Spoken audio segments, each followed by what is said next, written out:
Hello there, everyone. Firstly, I just wanted to wish everyone a happy Christmas, solstice season, and every other holiday that people may or may not celebrate. And I hope for the best for everyone who may be listening, since I've really been blown away by the support by over the last few months. I'm really grateful, even though I haven't been able to focus too much on it the past month. Anyways, without further ado, I did want to go through. You see, I don't ordinarily like to do character analyses based on conjecture, but I am just really excited for Mouchette. Personally, I think she is very likely to be an incredibly strong character with a requisite high level investment, an extremely strong character, but irregardless of that, quite potent regardless. But it's less about the character strength for me, and more that I just think this character is incredibly cool in terms of her lore, her art, and the fact she is from Miss Sequence and has a cool playstyle as well. And most importantly, as I'll be getting into, that she has near perfect synergy with Helot Original, who is one of my favorite characters of all time as well. So, so of course, I will start by going through her kit, the kit overview, which you may or may not have seen. I'll leave a timestamp in case you want to skip that part.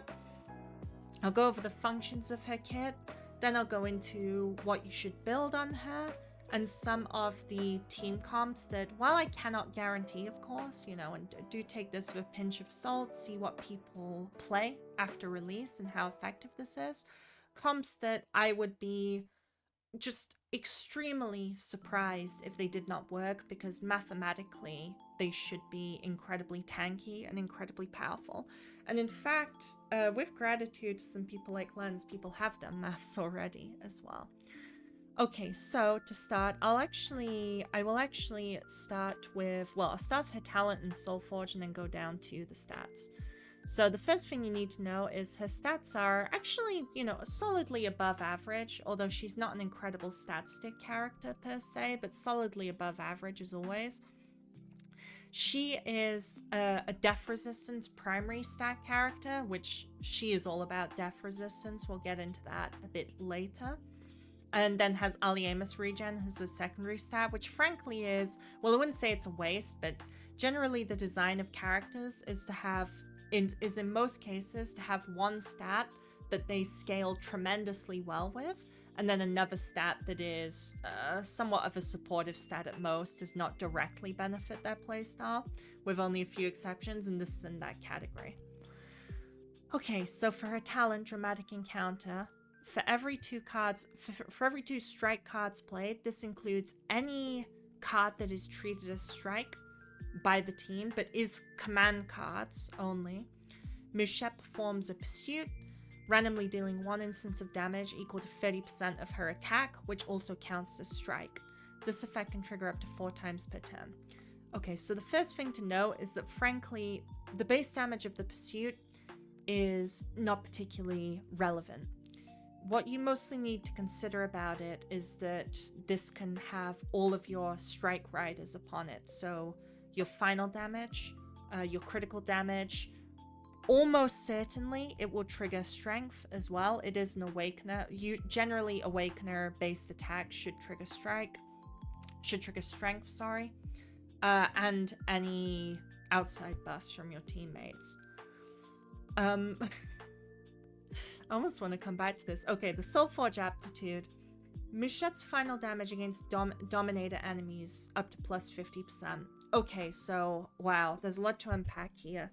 I checked it myself. My Chinese is extremely awful, but I was somewhat suspicious of this, and I asked a couple fluent friends, and they confirmed that what this tag actually is the Dominion tag. Now, what is the Dominion tag? It's essentially the tag that is on almost every single final stage boss enemy in the game, with only 1 or 2 exceptions.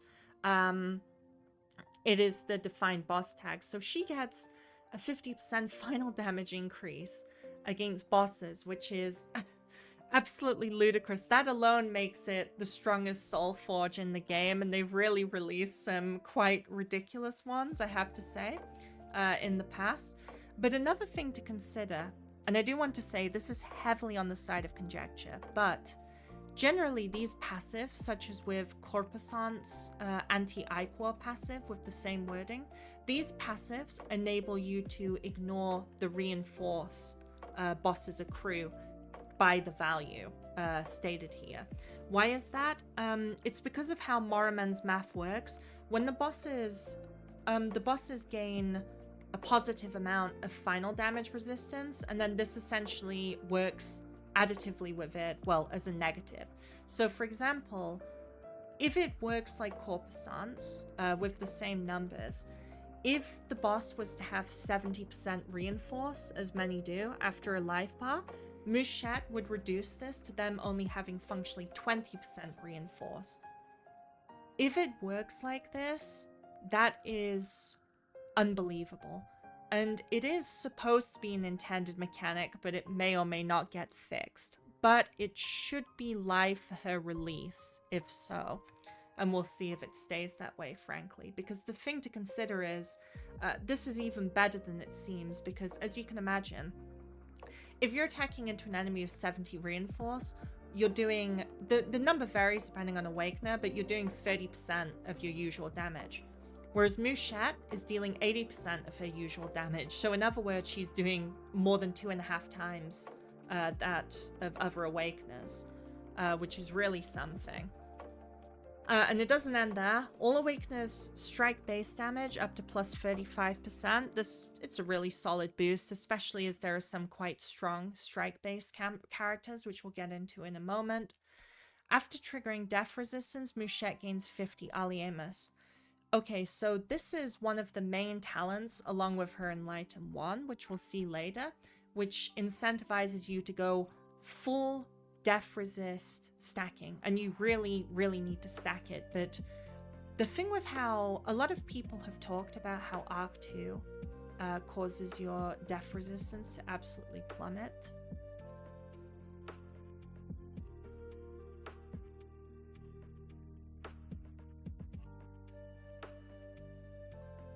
A lot of people talk about how Arc 2 causes the team's death resistance to absolutely plummet, which is absolutely true. But the thing is, how Arc 2 measures death resistance scaling is interestingly chosen, and in my opinion, a bit questionably designed, if I'm honest.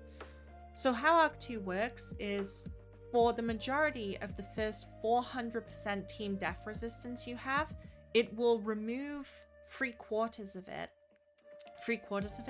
and replace it with up to 10% max HP if all of that quantity is removed. But this only takes effect for the first 400% death resistance. This means that if you can stack your team to being 700% team death resistance, which may sound ridiculous, but is a lot more manageable than you would think if you commit covenants to it as well. If you have the team up to 700% death resistance, you gain max HP from it and have little to no penalty, because after the reducing is done, you will still have enough for 3 guaranteed death resistances, which is usually the sweet spot. Building death resistance on the team not only gives Mouchette damage, but also gives her more Aliemus, and this can also, you can also leverage death resistances as offensive utility. So not only can death resistance be used when stacked sufficiently to block heinous amounts of damage and survive, it can also be used to accrue Keyfla, accrue Aliemus, and accrue tempo with the Silver Key Gleam Posse as well.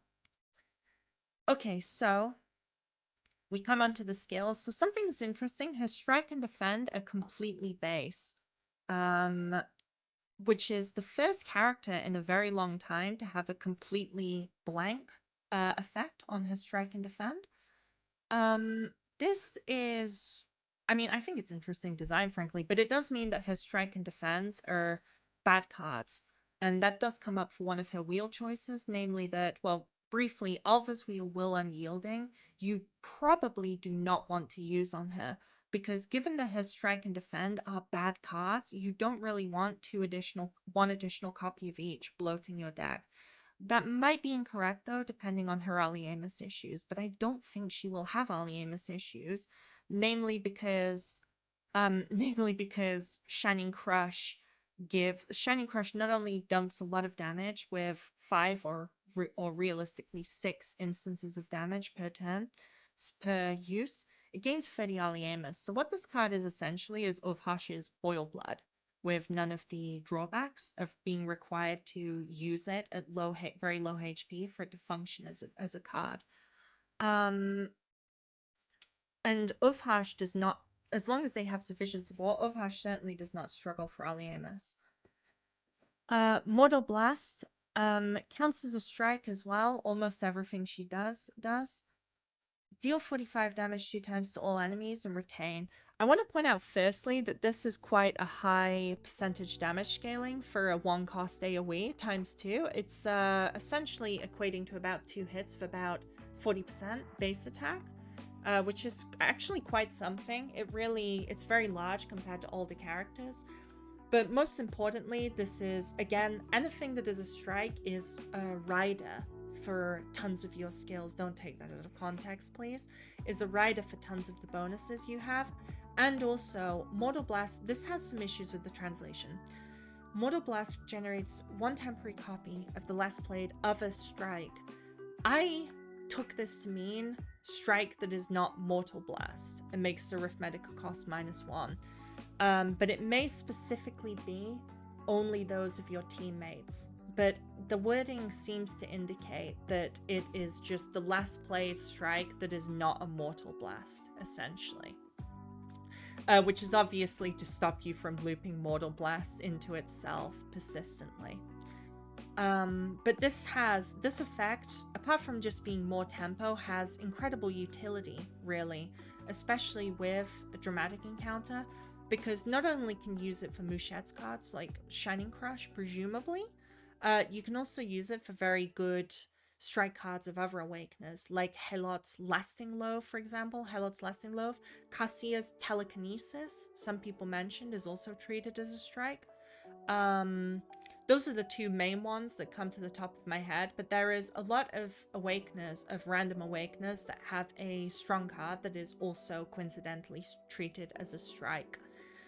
With Lasting Loaf specifically, you can use that to blow through AoE encounters and recycle even more strikes into your hand. Mistrealm Vestige for her Rouse. Mouchette gains 50 Aliemus. Dramatic Encounter hits count +2, which is ridiculous, by the way, that this goes up to 3 separate instances of damage. Each time Dramatic Encounter triggers, Mouchette's personal strike temporary final damage goes up by 25%. Wow, it's unclear if this is multiplicative with other sources of final damage or not, but either way, it's, again, just a tremendous damage boost. The only issue with it is that it is quite backloaded, of course. Now, when I say backloaded damage, I mean that by the time you have the full benefit of all of the damage from this passive, you already will have gone past a lot of your combo. Nonetheless, you can try to save the Shining Crushes for the end of the combo just to maximize your damage if you have that flexibility and Aliemus to do so. That would be my recommendation anyway. But either way, this is already a lot of multipliers. Okay, so the Exalt, Shining Tornado, this is essentially what makes it all make sense. Deals 745% damage to all enemies. By the way, 500% base attack scaling is pretty ridiculous. That is, what's a good comparison? That's higher than Dorsen's base attack scaling. Granted, Dorsen has more multipliers on it, of course, to a degree, but it's still higher than Dorsen's base ultimate scaling. This turn, all Awakeners strike damage plus 373. I mean, wow, the effect is theoretically and practically speaking is very, very crazy. Firstly, you have to consider these numbers are based on level 60 base stats with no Soulforge. So if you get her to, let's just say level 70, let's be conservative. If you get her to level 70 and have her full Soulforge, this number should become, I actually should have noted this down, but this number should become 550, potentially even 600 with a few more levels, which is a ludicrous amount. You can essentially consider how this works to be a slightly better form of temporary strength. Except specifically applying to strikes. It's a slightly better form of temporary strength because it can work with a few more multipliers and it does not conflict with strength. But essentially it does sort of function like a specific form of temporary strength of a very, very high quantity. Particularly when you have so many sources of strike and final damage and base damage, but more importantly, forgot to mention with Shining Tornado, regardless, Mouchette gains +1 hit count per turn. This will apply to every single source of hits that Mouchette has. So her dramatic encounter will eventually become 4 hits with Rouse. Mortal Blast 3 hits, Shining Crush 6, etc. Pardon me. And then, of course, you have her Overexalt. And wow, what can I say except, admittedly, the era, unfortunately, of characters having kits that feel mostly complete without Overexalt seems to be at an end. Given that the last time a character which didn't truly have their Overexalt heavily incorporated into their kit and playstyle was released was probably Corpusant. Now, Corpusant still has a good Overexalt, but her kit is essentially fully realized at E3, simply with a strong Overexalt on top. This is not the case for Tornado of Annihilation, though. So for Tornado of Annihilation, this makes the burst of the Exalt deal one more damage instance, my apologies, and for each death resistance, that goes up by another hit. So presumably, which hopefully is not actually referring to her hit count per turn, but I don't believe it is. That would be so ludicrous. It's surely not possible, right? So, Shining Tornado, again, this does pretty large damage despite not being considered a strike for an Exalt, especially as she has a ton of crit damage. So essentially, if you've triggered let's say 2 death resistances, again, use low estimates. If you trigger 2 death resistances, that makes it a 4 hit in total, 4 hits. And it sets the arithmetic cost of the next Shining Crush play to 0. And the most grating part is that it also has an AoE stun, which granted you cannot control. It automatically applies it as the first release each combat. The fact that a damage dealer that also brings death resistance, a great deal of death resistance and death resistance utility to the team. The fact that she also has a crowd control that is on par with Aegis already being an amazingly good character, is quite shocking, honestly. I mean, I do think she'll be very fun to play, but I also think it is quite shocking to see the ways in which, going into 2026, frankly, it does heavily seem that character strength is only going to go up and up, given that we've had Pollux and G Murphy and this character back to back. And I also want to point out, since I mentioned Aegis, this is a different status than Aegis. You can run Aegis with her, and in fact, I think in most cases you should run Aegis with her. That gives you access to 2 turns of once per battle stuns, which, apart from the hard difficulty final boss of Chapter 4, almost no boss can handle having their turns disrupted twice. Like, losing 2 turns accounts for a tremendous amount of survivability and additional damage. With the Blesser boss, for example, you can lock it in its dormancy state for 3 turns straight, and there's no chance it can survive that process, in my opinion, unless it has about 20 million HP and some D-Tide boss. Okay, so I saved the most important part for last, essentially. Miss Realm Traveler.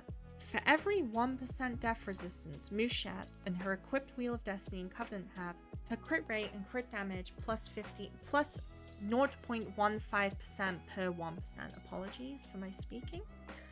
Each time the def resistance is triggered, the crit damage provided increases by a further 100%. This is an extremely mathematically troublesome prospect.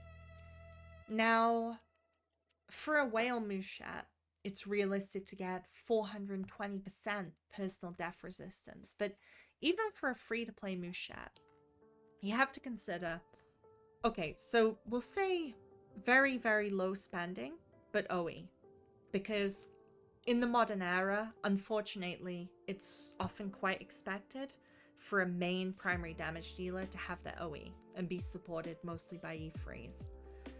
So we'll assume that at OE you have about exactly 50% damage def resistance from her own stats.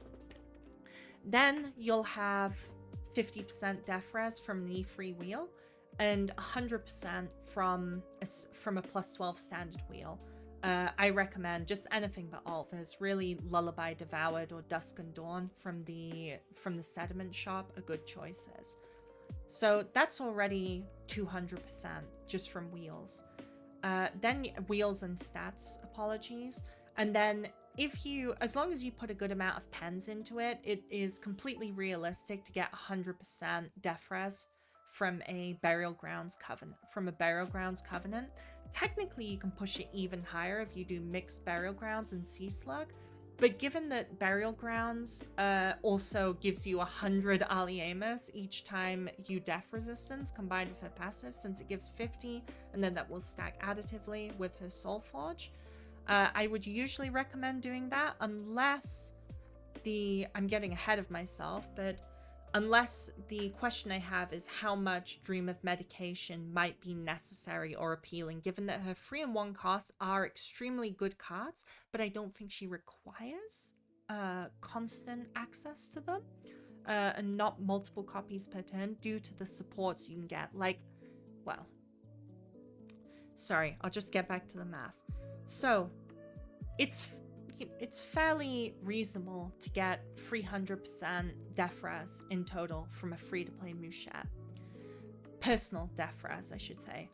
That means she starts with 45% crit rate and crit damage just from this passive. And by the end of the fight, when you've probably triggered def resistance, let's just say 2 times yet again, you'll have 135% crit damage just from a passive. And obviously, the more you put into Mouchette, the more def res you can load her with, essentially sugar her with. The more def res you have, the more ludicrous this gets. You can essentially consider def res in this case to be a nigh exponentially scaling stat up to the point where it simply becomes too difficult to obtain further def resistances. Because not only does the more def resistance give her more crit rate, more crit damage, but you also will be able to trigger def resistances 3 or even 4 or maybe even 5 for an extremely optimized team. I mean, the 5 is realistic. You can get, I did the math, and if you have it very whaled out, you can get like 70% chance on the 5th, right? But 3 is perfectly attainable. 4 is realistic. Then you're getting over 200% total crit damage just from a passive, which is more crit it's more crit damage than Jenkin gets from her entire Rouse and Ultimate put together and gives the team. It is an unbelievable amount of crit damage.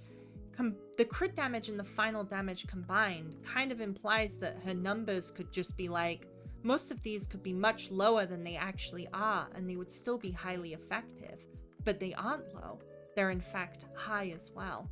The only actual issue will be setting up her combos consistently. But the thing is, with using a realm like Caro Chaos especially, you have a great deal of tankiness to work with, and you have at least 1 stun to work with if you have Overexalt. If you don't have Overexalt, she's still perfectly pitched to be a very strong character, But, oh, and do consider we are getting one for free, of course.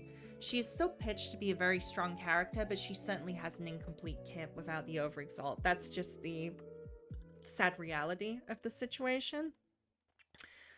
But let's talk about the good news. Oh yes, I should talk about her Wheel of Destiny. Okay, Doomsday Rampage. It's a Death Res wheel, unsurprisingly.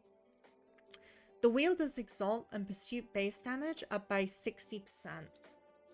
So this effect, a friend ran the math on this, and this effect gives more damage than you might think, given that she triggers it so many times, and that the base damage is, she triggers this damage so many times that the base damage is quite high as well. However, this effect doesn't scale with the bonus damage given by her Exalt, of course, but it's still a good effect. After playing any Awakener's Strike this turn, the wheel does strike damage temporarily, plus 25% the wheel does attack, up to 8 times per turn. So it goes up to an additional 200% of her attack per turn, which with Soulforge and stuff and such, you can consider to be about 400 flat damage on each of them once again, albeit once again very backloaded because you'll already have dropped a lot of your strikes and your pursuits before this is fully stacked.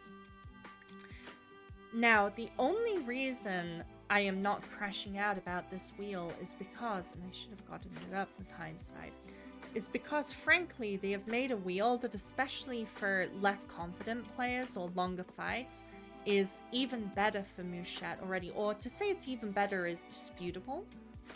However, Lily's wheel, the Awakener Lily's wheel, and Lily of course is currently on rerun, let's not forget. Lily's wheel gives death resistance with 35% crit rate and crit damage to all strikes. The 35% crit rate just means that Mouchette with her passive will have essentially perfect crit rate. If you're missing crit rate at that point, simply add a little bit to your Covenant or eat an embryo as needed. But you already hit perfect crit rate in most encounters just from the Lily wheel and the passive, which is quite insane. And then additionally, the first time you strike each turn, you gain a shield equal to 7% of the team's max HP, which is, in late game, you know, in Arc 2, is a gargantuan amount, since it is very common for teams to have 2500 HP, sometimes even higher. But with 2500 HP, you're essentially looking at a nearly 200 shield for an effect that is, well, free.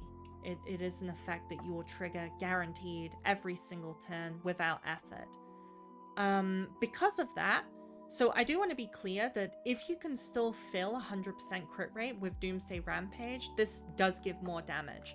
But the overall utility and consistency of the Lily Wheel is probably even higher.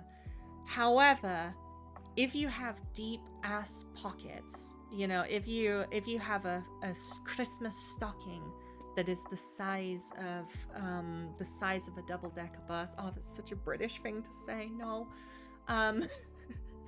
If you have a lot of poles or a lot of loot masters, I would certainly wait for people to level it themselves before doing this, but the combination of this wheel with Lily Wheel should be absolutely ridiculous, like absolutely heinous. It should give atrociously high damage, along with, of course, the 150 to 200% death resistance. But that requires getting one of them to plus 12, so it's really not ideal. Truthfully, there unfortunately isn't any non-limited death resistance wheel. Apart from, well, there isn't any non-limited death resistance wheel that focuses on purely offensive stats, which is what she would prefer. Your best options are really Faint's Wheel, Lullaby Devoured, if you're playing Caro, which you probably should, but I'll say that in a moment. As Faint's Wheel gives very good tankiness with 30% final shield and healing increase for the team after triggering death resistance. This gives an extremely deceptively high amount of tankiness and essentially stops you from, you know, dying instantly again after a multi-hit after triggering death resistance. Or you can run Dusk and Dawn. Dusk and Dawn should be on the team somewhere, since you will need team death resistance, and the effect is very good. The point is, you simply want you always want, when possible, a +12 death resistance wheel, SSR, of some capacity on Mouchette. It doesn't really matter what it is, although preferably not will unyielding, although I'd still run it if there were no other choices. It doesn't really matter what it is, you just want the death resistance bloat, because every 100% death res you have is another 15% crit rate and another 15% crit damage, plus an extra 15% each time you trigger death resistance further in the fight. So to pad that stat is highly, highly important.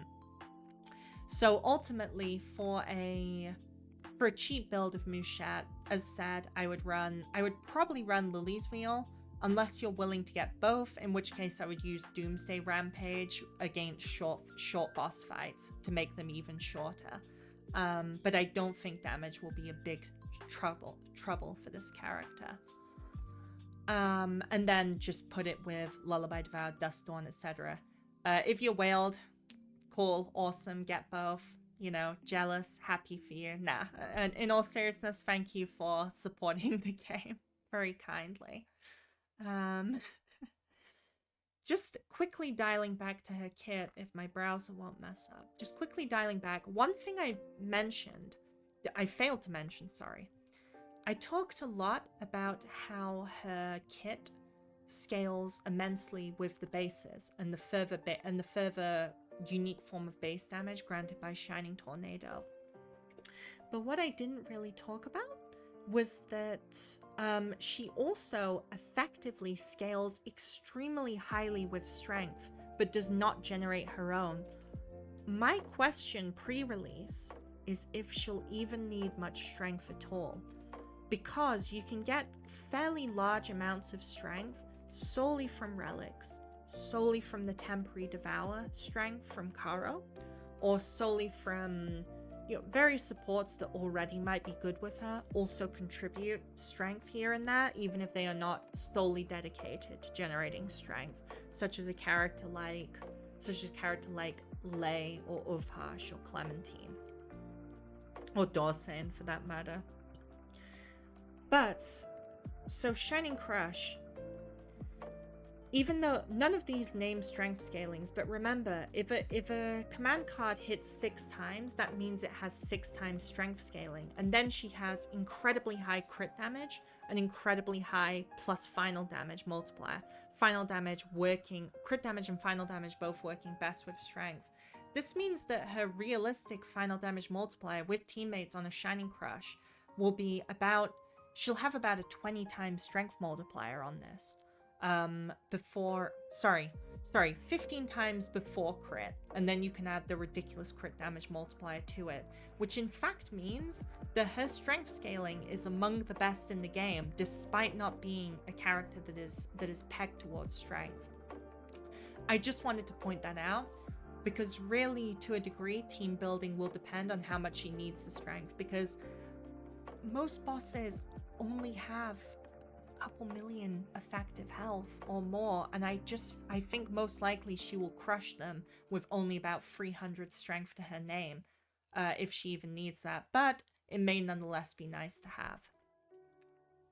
In terms of relic priority, certainly prioritize Aliemus relics and prioritize strength relics.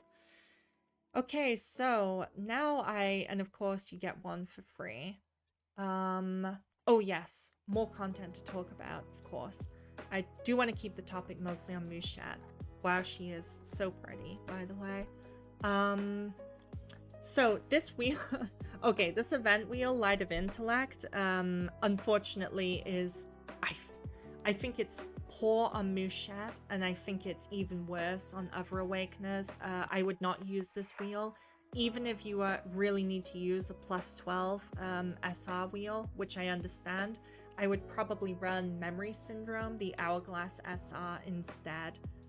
This wheel just does not have that good of an effect, frankly, is the sad truth of that. As for her posse, this posse is probably a first, kind of a negative first, in that I think it is the first posse that is truly not worth running in any capacity if you don't have Mouchette on the team. Like, it is basically useless. But with Mouchette herself, it is a solid posse. I'm not sure if it will be the best posse, but it's certainly an option.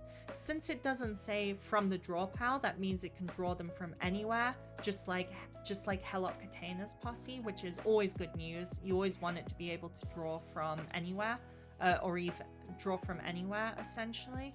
That gives it a lot more utility. But you still might want Lone Seed to duplicate cards, or potentially Beachside Memento, the posse that gives you a strike of your choice, and then also allows you to gain a fleeting moment every so often, which you can use for ridiculous burst damage with your team.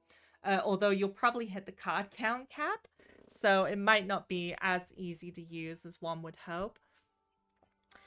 But yeah, it's certainly a good option. I don't think mandatory for her, but in D-Tide you would most likely use it to clear up other high value posses like Mouse Wisdom and like 4 other characters. Now, talking about team comps, I've got my Morimens right here. So the first thing, I am on my alt account right now because my alt account has so many resources. So either way, I've been starving this account for a year straight to be able to get Overexalts as I please on a character I really like, and this will probably be the occasion I do so.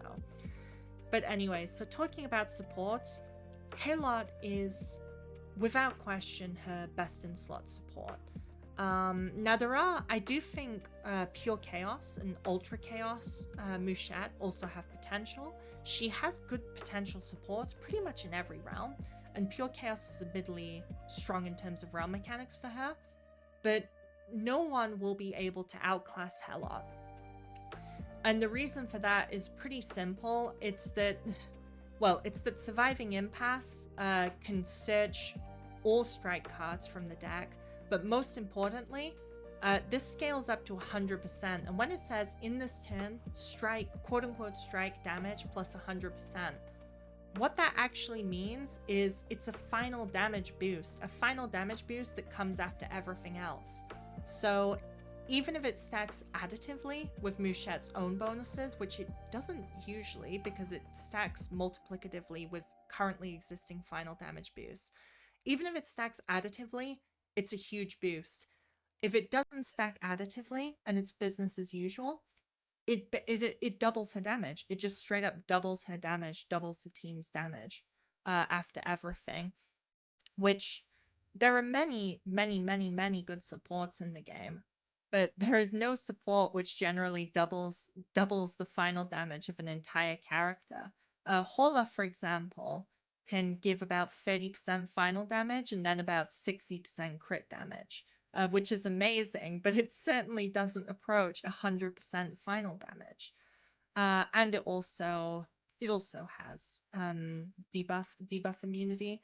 Now, her utility doesn't actually end there, because one of the few weaknesses Mouchette could maybe have would be a little bit of inconsistency in clearing mob fights. But in Arc 2, with the buffs and with her Surviving Impasse, Helot's Lasting Love actually does extremely solid AoE damage and applies bleed as well. And Mouchette having a stun or Aegis having a stun can also help that bleed to trigger safely. Which again creates random strikes as well.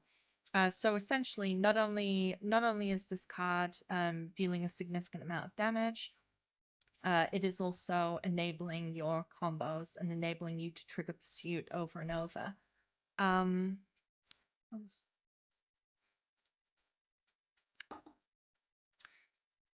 Finally, in terms of her Rouse, so her Rouse actually stacks semi-exponentially with itself. Semi-exponentially with Shattering Strike, since it increases this by 10%. In most cases, you won't actually need her to be a sub DPS, but she is competent as a sub DPS. The only time you might really want to make use of her as heavily as a sub DPS would be in the Chapter 4 final boss fight, because she seals the Awakener that attacks her over and over. And Shattering Strike is perfectly capable of doing several 100,000 damage, even with a pure support build. And you can use that to trigger the boss's immunity, essentially. In terms of her Enlightens, if you do get her Overexalt, it just gives her even more consistency, even more hand limit as well. And for her talents, you actually don't need to build damage amplification on her, is the important thing to note. Her scaling with damage amplification is incredibly good, but only if you are actually using her as your main DPS. If you're using her as a support, she doesn't really need any wheels to support her playstyle. So realistically, you should place support wheels on her, like Dusk and Dawn, Birth of a Soul, essentially everything that provides preferably death resistance and useful effects to the team. Now, from a story mode perspective, if you've got Helot on the team and you're locked into Caro, actually, let me talk about how powerful Caro Chaos is as a realm combination. Because historically, Caro Chaos has somewhat lacked characters that really take advantage of it, excepting maybe Salvador in some cases. Because of that, what the realm combination actually does is quite arguably overtuned.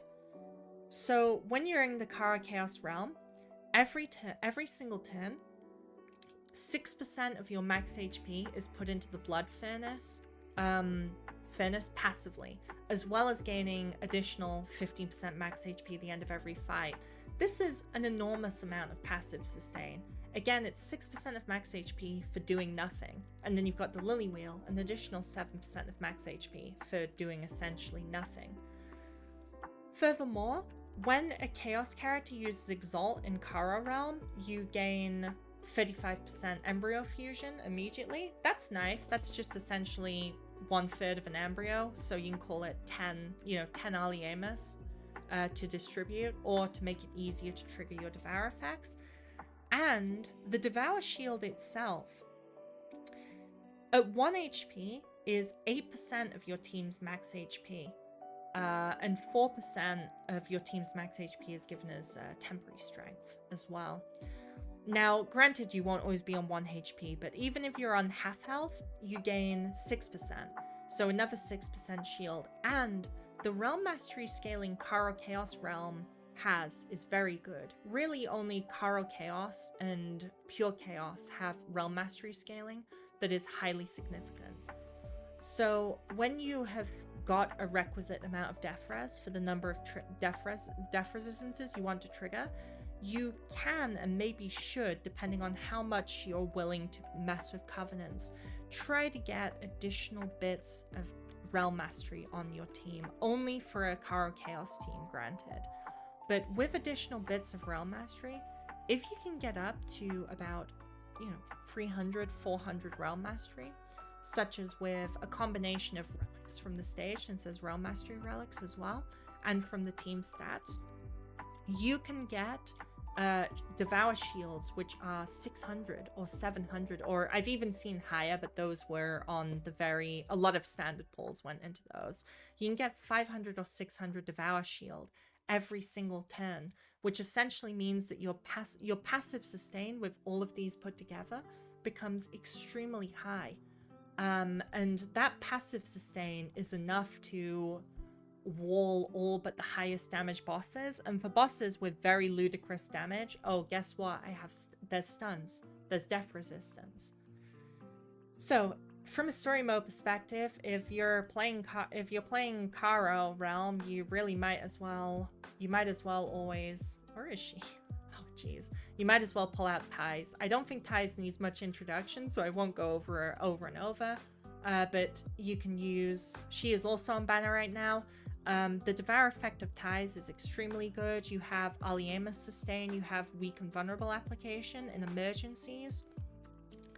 And most importantly of all, you can simply, in most cases, you are going to be duplicating Mouchette's free cost, but you might also duplicate her 1 cost or Helot's 1 cost, especially if you're in an AoE state. As long as you can fund these in terms of Arithmetica, which shouldn't be too grossly difficult, but you might need Posse support to do so. If you can fund these, and then essentially put as much of your, just stuff embryos into ties so she can ult consistently, or preferably as well, you can use, this account is quite barren, I'm afraid, but you can use G-Doll's Wheel, which gives you an enormous amount of flat Aliemus back, particularly good in Arc 2. You can also use the hit Happy Magic Show, because if you have with Helot, you have an incredibly large hand. If you have 12, sorry, this goes up to 6 per tier. Oh my god, the lag. This goes up to 6 per tier at the end. So if you have over 12 cards, 12 or more cards in hand, you get 24 flat Aliemus off this, which is actually extremely good. And you also get 200 key flat, same as Incalculable Factor. You can also use Incalculable Factor with Caress, of course. Most people have Incalc. I'm just saying that this wheel in such a team would be even better potentially. So by leveraging flat Aliemus and embryos, you can keep ties very heavily topped up without jeopardizing the team too much. And then of course with ties wheel, which you absolutely, this is still extremely important to get, I'm afraid, due to the Posse release giving 24 Aliemus each time you release a Posse being truly incredible, means it should be on almost every story team that exists. So essentially ties as your workhorse of the team, or work goat. Ooh, funny joke. And then and then you have essentially a flex slot. So if you're got a poor account like this one is before investing anything, you should probably use Feint in the last slot. Just to have those guarantees of def resistance triggers. But if you have a more flexible team, you truly can run anyone. You can run Tweel as a support. In Caro, she essentially becomes a second inferior ties, but is still a good character. The best choice generally is probably a character I cannot see with my malfunctioning eyes. It's Aegis. Yeah, Aegis, truly fantastic, gives you 100% vulnerable application, really great key flag generator as well. Great key flag generator, decent embryo generator, and gives you a second layer of stun. So with the Overexalt you have 2 layers of stun, and without you still have 1 stun per turn.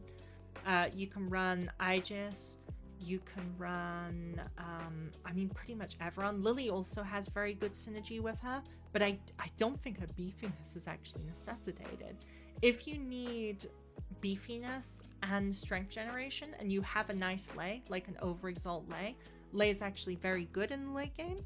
Although from an early game perspective, I would avoid this character with Mouchette. And she does drag down your max HP a bit, but overall, particularly her Overexalt with ties can generate about 200 strength due to it being multiplicative scaling, and you gain a permanent 10% crit rate and crit damage increase each time as well. She also has Def Res as a secondary stat. There are other options other than Caro Chaos, and I really look forward to seeing them and trying them out, but I do think some kind of Caro Chaos mash is the best for now for most purposes, perhaps especially on the cheap and easy to play side of things. Although for D-Tide you might run a different team, as you probably will want ties freed up, but I don't think you need ties. I think any Aliemus based character, and Helot does sort of help with Aliemus because of how Lasting Love works.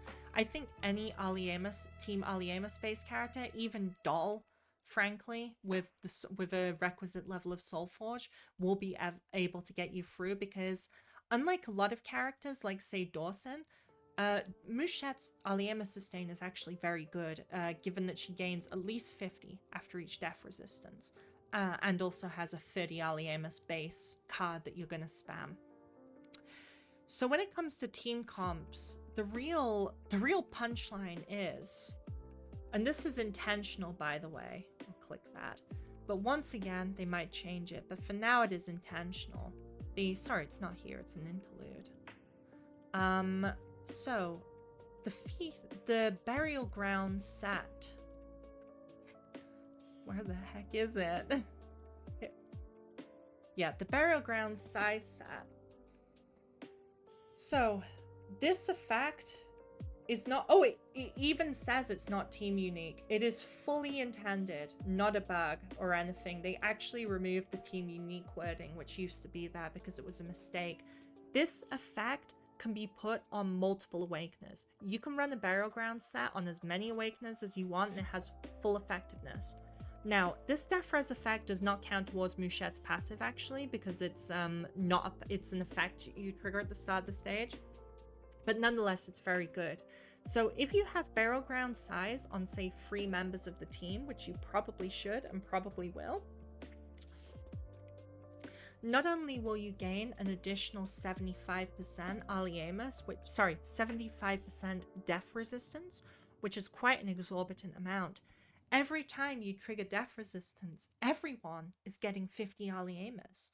So burial ground stacking has already been an extremely powerful strategy in certain D-tides and quite a lot, but this character really pushes it to its limit. And you can essentially use burial grounds as a way to refill Tyza's Aliemus, as a way to refill Helot's Aliemus as well. Frankly, I would run it on everyone, except for the fact that you might run April Praise or Dream of Medication on Mouchette in certain cases. And also, I still think in most cases, the Life Drain Covenant from Chapter 7 is worth it. Now, granted, quite infamously, this does not give additional Keyflare and Caro, but it does give, seeing as your primary Keyflare character should have about 150 Keyflare, this gives you 30% Embryo Fusion or so per turn, which also scales with Tyza's boost if Tyze is on the team. So I do think generally putting this on a character like Aegis or like support to wheel, anyone who provides Keyflare really, Hamelin as well. Oh, Hamelin is a very good choice. I forgot to mention them. I do think this is generally worth it, but if you want to go all out on the tankiness, or if it'll get you over another death resistance threshold, woo, guess what? Just run another burial grounds. It's really that simple. The only problem is building all of them, since it is a bit annoying it's not too costly, but it's certainly quite annoying to roll 3 or 4 separate sets of covenants to have at least 65-70% death res each. They don't have to be perfect, of course. And the fact that Brain the Vat, I would be surprised if they didn't make an adjustment to this. I mean, they did already nerf this covenant, so maybe they'll just go, well, we can't nerf it again, but this character really has everything to complete the triumvirate of making this wheel overpowered. Oh, and by the way, if you are a spender, this wheel is an incredibly good support wheel. I don't really spend too much money on the game lately, but this is a great wheel to slam on Helot or any other support slot. Which just because the only issue there is with the team potentially is a lack of sigil generation for relics. Now, oh yes, of course, something else that you should always have on any Mouchette team, even if it's only on E3, is your Dusk and Dawn. Dusk and Dawn is one of the best wheels in the game already. There's an argument for it being the literal best wheel in the game. Firstly, because, I mean, I won't be able to max it next month, but over a few months, you might be able to max this, although the sediment cost is quite expensive. You gain 200 flat Keyflare, and you gain 1,000 Keyflare each time you trigger death resistance. So firstly, even in Caro Chaos, you're going to have pretty good key flare because you're running a lot of flat key flare wheels. You know, you're going to be running either Magic Show or Incalculable Factor, most likely, which gives you 200 key flare per turn. And you're going to be running this, which is another 200 key flare per turn, in addition to all of your other sources of key flare, even if Caro is slightly weaker non-key flare by default. But the thing is, 1000 key flare each time you trigger death resistance, when you're likely going to be triggering it at least twice, is another 2000 key flare, which is grossly more than any key flare dedicated wheel can actually provide. And also, if you trigger Gnosis, you auto win, but that's kind of irrelevant, but it might come up, right? So you should always have Dusk and Dawn on the team. And you should just fill the team out with supportive death resistance wheels, and supportive realm mastery wheels are also good if you can fit it. For the 5 people that have this wheel at plus 12, I think the Glutton's Tail is an incredibly good offensive support wheel, because your HP is going to be fluctuating a lot. It's going to be pretty common for you to go down from 1000 HP to nothing, which makes this wheel actually give an incredibly high amount of shield and healing. Sorry, shield and strength, and again, strength is nice. And then the Merciful Nurturing. From a D-type perspective, I think this character is so... Oh, here's Lily's wheel, by the way. I will be getting it at E3. Here's Lily's wheel just to check. Admittedly, the passive effect is quite useless on Mouchette. Oh, Deathless Ascent, another really good wheel. Just anything that gives flat bonuses is usually not impacted by Arc 2 and is usually therefore good. These flat bonuses actually give incredible amounts of Aliemus, usually more than the Aliemus generation increase effects of wheels that have them. Now, I am yapping quite a lot. I'm just very, very excited for this character, and I'll definitely try to put everything I've said into practice on a team and do some hard stages. This account, I'm literally still doing the side events and stuff on it. It's so deep fried. It was in dormancy for years. For alternate compositions, I've seen people talk about focusing on potentially a heavy Iquor Chaos tentacle triggering comp. I'm not convinced by it myself, but you can certainly run a pure Chaos comp with Lily most likely, and I would definitely run Hamelin in pure Chaos, and then just someone who can generate vulnerable. So, oh yeah, Ogia has really high temporary strength generation with Overexalt, which is easy to get. So probably slap in Ogia. Once again, build realm mastery predominantly to, or you could use Ramona with Ramona Posse. You build realm mastery predominantly to provide the Aliemus for the team, along with the burial grounds. The realm mastery, just to reiterate, should be on the side. It's more so that ordinarily on teams, you would have most of your quote-unquote wasted stats on supports be some amount of damage amplification or Aliemus regen or key flare. I would still get a little bit of key flare on your non-primary key flare character, which ideally should be your flex slot rather than ties, I will say. So you can and should still do that. But the Aliemus and the damage amplification, try to cut it when necessary and just replace that shit with, replace it with Death Resistance and Realm Mastery. The Realm Mastery scaling just is really strong with Caro Chaos and Pure Chaos. If you switch to Ultra, don't do the Realm Mastery anymore, since Ultra, while being a very, very good realm, Ultra Chaos has a very poor Realm Mastery scaling effect. So in those cases, you go back to the key flare, to the Aliemus. But yeah, I'm not sure what else I wanted to cover. I'm really, really excited for the upcoming event. I will say, on a casual level, I think this ASMR is, this radio drama, as they put it on their channel, is very good, albeit very scary. And I recommend you maybe would want to listen to it, or may not. And I will try my best to upload more. I partly quit for a while because mostly of real life issues, but also because of not having as much to do in the game. That's part of the reason I've been working on my old alt account to have fun.